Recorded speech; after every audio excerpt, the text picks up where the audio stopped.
Great. Oh yeah. Let's get some questions from the public. I'm sure that they got a lot of questions in regards to real estate. So yes, EYL University. You guys have access to some Zoom. So Shout out to the earners. Yeah. Shout out to all the earners in the building. Yeah, Pearson, what's going on? That tip in. I wrote that down. I'm happy to help. What's going on, Pearson? Hey, how's it going? Can y'all hear me? Yeah, we hear you perfectly. Loud and clear. Yeah, good evening. How are you? Thank you. Thank you. It's been a while. I've been trying to get my question, but hey, I appreciate everything y'all do. And I honestly have a question for Ian, actually. Okay. I've been studying this risk that you've been talking about, like systemic and unsystemic, and I've been reading this book called The Great Crash in 1929. Okay.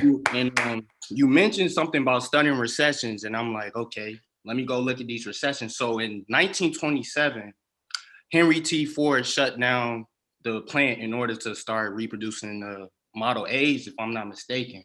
And my question for you is, what type of risk is this? And also, in the near future, do you see any company be able to have the same effect that the Ford plant had in causing a mini recession like this?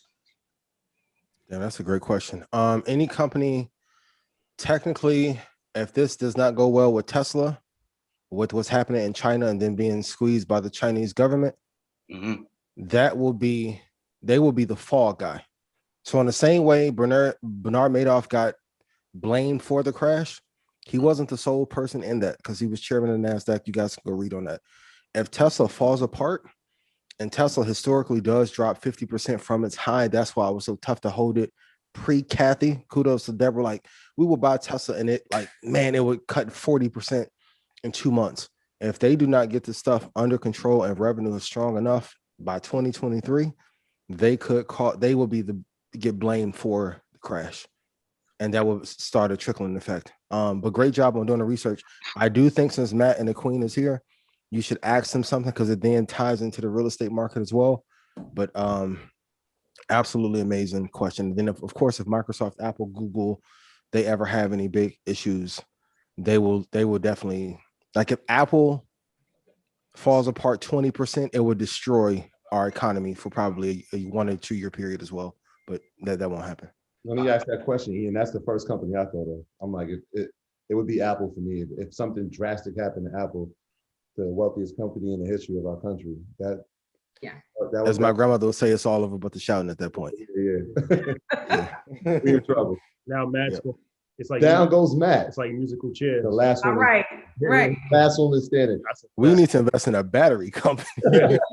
I do. Goodness. Oh man, let's go to On there. we can hear you, Matt. We just can't see you. Tim, what's going on? You've been unmuted. Unmute yourself. What's happening, people? What's going on? Everything good. How are you? I'm good. Great. Listen, I don't have a real estate question at the moment, but I do have a question about when to exit a stock. I know you talk about entry points a lot, and I think I got that down packed. Thank you, Ian. Thank you for all that. So I'm trying to figure out how to exit my position. Okay, I'm gonna ask this in the form of a question back to Kiana. If I bought something in Alpharetta, let's say I bought 3 single-family homes that are 3,600 square feet in Alpharetta in 2007, when should I get rid of them? Oh, you bought it in 2007. You have 3. You want to get rid of all 3 or just a few? I would say at the very least, I would keep 1. I would sell 2, get the net proceeds from the other 2, and then use that as leverage to purchase more. How long do you think I should hold that one primary one? Honestly, it just depends. Alpharetta is moving on up. I will hold it in this specific season until the end of this year, and let's see how volatile the market is, because we are predicting some market corrections. And if these are just investment properties, you want to buy and hold, and you have to sell at the top of the market before the correction comes in 2023. So to answer your question, brother, she just told you the answer. So if I've been having that since 2007, like a 13 to 15 year period is ideal. I know some people like, hey, I know Josh was talking last week about sometimes you don't know when a company is going to last 10 years or 15 years, but technically, if you are in a good stock, you don't want to sell it.